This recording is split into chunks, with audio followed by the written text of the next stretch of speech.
मुख्याध्यापकांच्या मनमानीला चाप, शिक्षकांना हजेरी रजिस्टर वेळेत उपलब्ध करून हजेरीवर स्वाक्षरी घेणे बंधनकारक.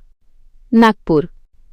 शाळेत उपस्थित झाल्याबरोबर शिक्षक व शिक्षकेतर कर्मचाऱ्यांनी कर्मचारी हजेरी रजिस्टरवर स्वाक्षरी करणे अनिवार्य आहे. मात्र नागपूर विभागातील अनेक शाळांमध्ये मुख्याध्यापक आपली मनमर्जी चालवत असून शिक्षकांना तातडीने स्वाक्षरी करू न देता शालेय कामकाज पूर्ण झाल्यावर स्वाक्षरी करण्यास भाग पाडत असल्याच्या तक्रारी समोर आल्या आहेत.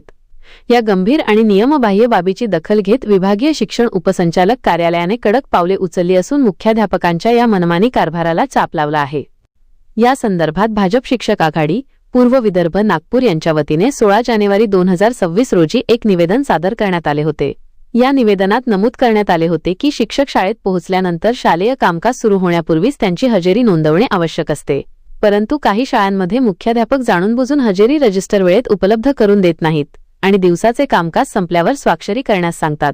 ही पद्धत पूर्णतः नियमबाह्य असून यामुळे शिक्षकांना नाहक त्रासाला सामोरे जावे लागत आहे. या तक्रारीची गंभीर दखल घेत नागपूर विभागाच्या शिक्षण उपसंचालक डॉक्टर माधुरी सावरकर यांनी नागपूर, वर्धा, भंडारा, गोंदिया, चंद्रपूर आणि गडचिरोली या जिल्ह्यांच्या प्राथमिक व माध्यमिक शिक्षणाधिकाऱ्यांना लेखी निर्देश दिले आहेत. या पत्राद्वारे स्पष्ट करण्यात आले आहे की शिक्षक व शिक्षकेतर कर्मचारी शाळेत उपस्थित झाल्याबरोबरच त्यांच्याकडून हजेरीवर स्वाक्षरी घेणे बंधनकारक आहे. संबंधित निवेदनावर नियमानुसार आवश्यक ती कार्यवाही करण्याचे आदेशही देण्यात आले आहेत.